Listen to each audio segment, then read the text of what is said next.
What if the scrawniest, sickest little cat, thrown out like garbage, turned out to be somebody's greatest treasure? Well, that's exactly what happened to Pikis. Pikis is a playful and mischievous gray tabby with a nose that is, by all official accounts, the cutest nose ever.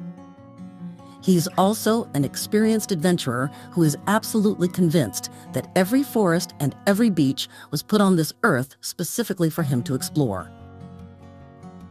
But before the walks, the adventures, the Instagram fame, and yes, the toy business, there was a stairwell, a very sick kitten, and a nose that was bleeding. Pikis was left in an apartment building staircase, tiny and ill, thrown away like he was nothing. Some kind ladies found him and brought him to a local shelter where he slowly began to heal. A few months later, his future mom walked into that same shelter, not to adopt, just to donate some food. She wasn't even sure she was ready for a cat. She had recently lost Pikis, her beloved companion of 13 years, and the grief was still fresh. She got Pikis back in 6th grade. He had been her puffy companion ever since, and when she lost him, a part of her world went quiet. 3 months later, Pikis crawled into her arms at that shelter, and the world got a little louder again.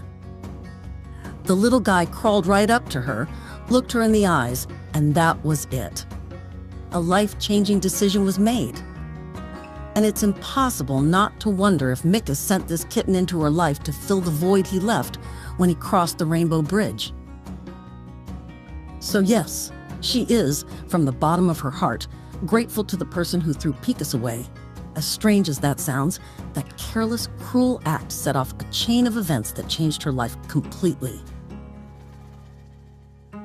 Getting Pikis healthy was the first chapter. He had a bumpy start, and the road to recovery took a few months.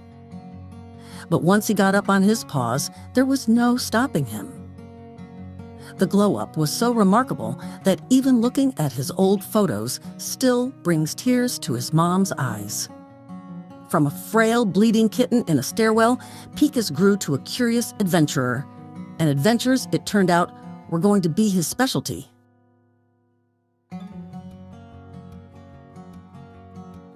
Just 1 month after coming home, Pikis began harness training. That might sound like a quick turnaround, but do not be fooled. It took about 2 weeks just to get the harness on him in the first place. Cats, as anyone who has ever tried to dress one will tell you, have opinions. Strong ones.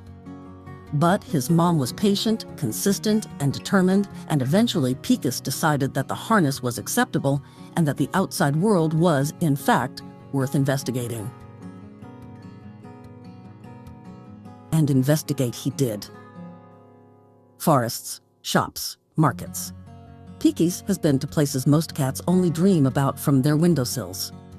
His first time in a forest, his mom watched in amazement as he took in every sound, every smell, every rustling leaf with wide-eyed wonder.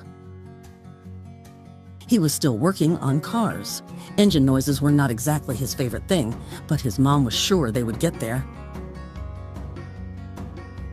She was not wrong. Of course, the outdoor life is not without its drama. About a year ago, something happened that stopped his mom's heart cold.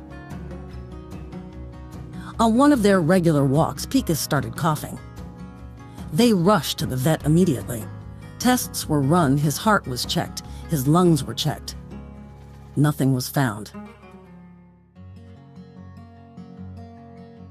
Then more coughing, more tests. Finally, the decision was made to put Pikis under anesthesia and take a proper look at his respiratory tract. And there it was, a seed lodged in his pharynx. A tiny seed from the great outdoors that had decided to cause maximum chaos. Pikis recovered from the anesthesia within hours and went right back to living his best life. His mom, on the other hand, became significantly more careful and observant on every walk that followed. Funny how that works. But perhaps one of the most unexpectedly delightful chapters in Pikis' story is how he became a businessman. His mom had spent a long time searching for natural, soft, and safe toys for him. She tried all kinds, and most of them simply did not impress the boss. So she did what any reasonable cat parent would do. She gave up buying toys and started making them herself. That hobby had turned into a small business. She makes the toys. Pikis checks the quality. He is, by all reports, a strict and thorough quality control department, making sure every single toy meets his standards for both safety and fun. If it does not pass the Pikis test, it does not ship. He's more than happy with the products his small company makes, but Pikis would betray his species if he didn't also play with something that isn't designed for cat playtime. Cats will cat, and there's nothing to be done about it. Along the way, Pikis has met a few notable characters. There is 𝐃𝐿, his grandparents' cat, who he was very excited to meet and very eager to play with. Whether 𝐃𝐿 shared that enthusiasm is a separate question. And then there is 𝐷𝐷𝐷, the first dog friend ever. The two hit it off beautifully. 𝐷𝐷𝐷, it was discovered, has a particular talent for picking and eating berries, which is arguably a more useful skill than anything Pikis brings to the table, but we will not tell him that. Today, Pikis is 2.5 years old, approximately. When he was adopted, nobody knew his exact birthday. The vet estimated he was probably born sometime around the beginning of October, so his mom made it official, October 10th, because Pikis is clearly a 10 out of 10.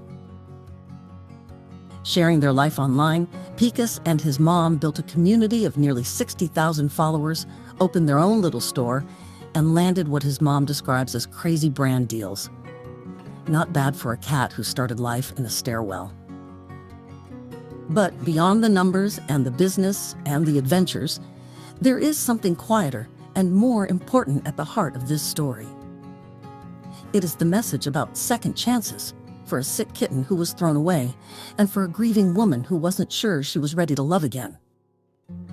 It's the story about the funny, stubborn, deeply rewarding work of truly including your cat in your life.